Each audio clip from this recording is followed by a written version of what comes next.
Start.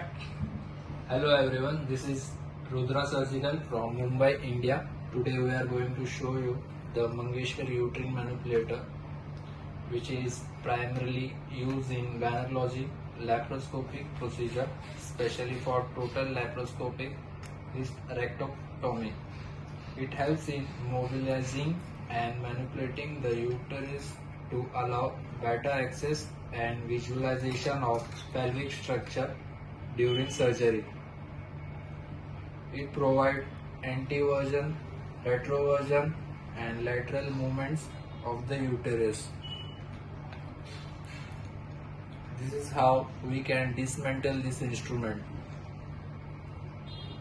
It helps the surgeon to expose key anatomical areas such as uterine arteries, uterus, and pouch of Douglas.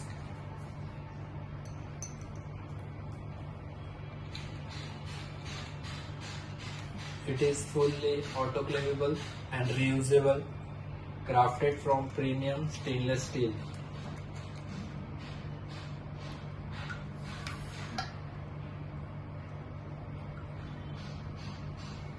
For more details, you can contact us. Thank you.